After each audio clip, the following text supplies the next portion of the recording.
नमस्कार विद्यार्थी मित्रों। चलिए आज दूसरा लेसन यानी कि कहानी न्याय मंत्री की हम चर्चा करेंगे, जिसके लेखक है श्री सुदर्शन। सुदर्शन की कहानी शायद आपने 8वीं कक्षा में भी पढ़ी होगी। आप भी कहानी लिखते हैं परीक्षा में अक्सर। तो शुरू करें। ठीक है, चलो। संध्या का समय था।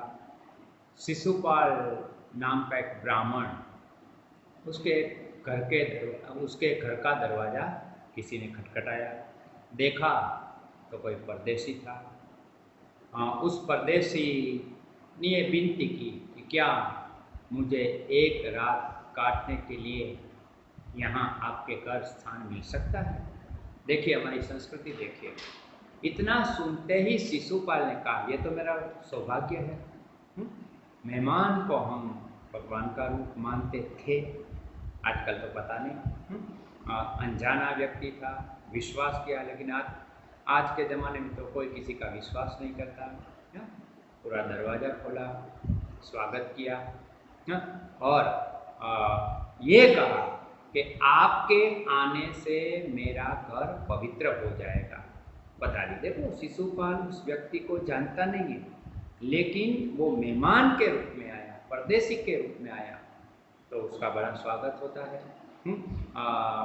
आदर सत्कार किया। अब जब रात हुई तो हम बातचीत करते हैं आने वाले व्यक्तियों से, मेहमानों से, तो उस वक्त की परिस्थितियों के बारे में दोनों बातचीत करते हैं। तो शिशुपाल का ये मानना था कि आजकल हमारे राज्य में न्याय नहीं हो रहा है, अन्याय हो रहा है। लेकिन जो परदेसी था, अतिथि था, वो उसकी बात से सहमत नहीं था। भाई दोष निकालना तो बड़ा सुगम है। हम भी अक्सर बातें करते, हमारे देश में ये है वो है, पेट्रोल के दाम बढ़ रहे, ये हो रहा है सब, तो दोष निकालना तो बड़ा आसान है, सुगम, सरल है। लेकिन हमें कुछ करके दिखाना हो तो ये बड़ा कठिन है। लेकिन शिशुपाल कहते हैं कि मुझे यदि अवसर मिले, मौका मिले, तो मैं ये दिखा दूं कि न्याय किसे कहते हैं। परदेसी ने कहा कि आप अवसर चाहते हैं, अवसर यानी मौका, और यदि आपको अवसर मिला तो क्या फिर राज्य में अन्याय नहीं होगा? कहा बिल्कुल नहीं होगा। कोई भी अपराधी हमारे राज्य में हो उसे दंड अवश्य मिलेगा, कोई बच नहीं पाएगा। अब क्या करता परदेसी, तो मुस्कुराकर सो गया। बड़ा कठिन काम उसे लग रहा था। लेकिन उस ब्राह्मण ने कहा कि देखो मैं न्याय का डंका बजाकर दिखा दूंगा। सुबह उठकर परदेसी चला गया। उसके बाद कुछ दिनों के बाद शिशुपाल के घर कुछ सिपाही आए और उस सिपाही ने शिशुपाल को कहा कि आपको सम्राट ने राज दरबार में बुलाया है। अब ये बात सुनकर के मेरे घर और राज के सिपाही, क्यों राजा ने मुझे दरबार में, सहम गया।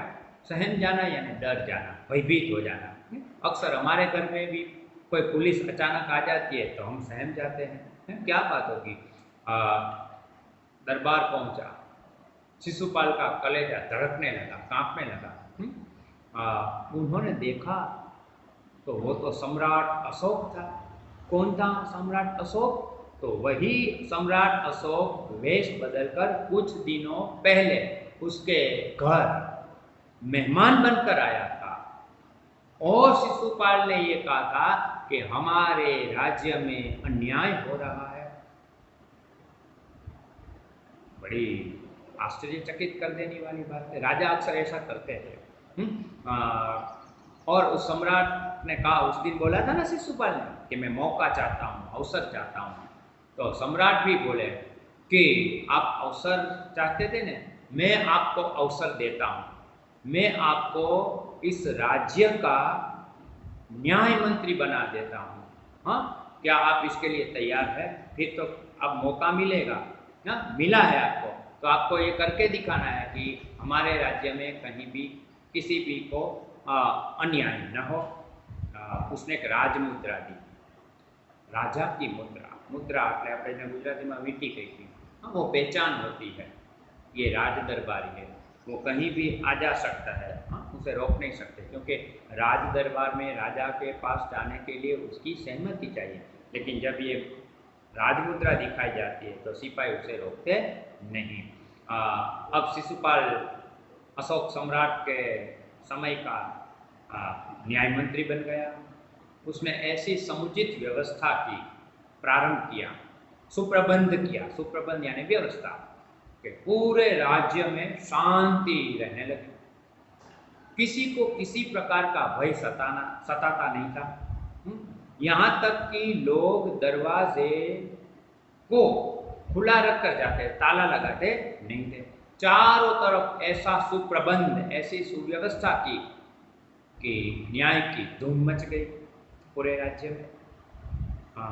तो न्याय मंत्री, क्योंकि उसने क्या चैलेंज दिया था ना कि मुझे मौका मिलेगा तो मैं अवश्य ही ये करके दिखाऊंगा कि किसी को अन्याय नहीं होगा। तो सुप्रबंध किया, अच्छी व्यवस्था की, हाँ, और धूम मच गई, यानी प्रसिद्ध हो गए न्याय मंत्री के रूप में।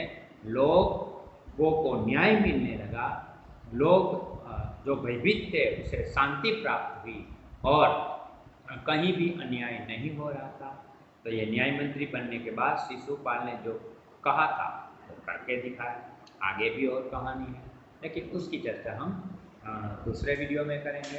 हाँ, यहाँ तक हम जो कुछ मुहावरे और कुछ शब्दार्थ पढ़े उसकी चर्चा करेंगे। सौभाग्य, सन्नति, सुगम, सरल, अवसर, मौका, सुप्रबंध, सुव्यवस्था, सुव्यवस्थित करना, अतिथि जानते हैं, मेहमान, सहमत, सम्मत यानी राजी होना, दंड यानी सजा। और यहाँ मुहावरा, देखो मुहावरा आप 8वीं कक्षा में भी पढ़ चुके हैं, 7वीं कक्षा में भी पढ़ चुके हैं।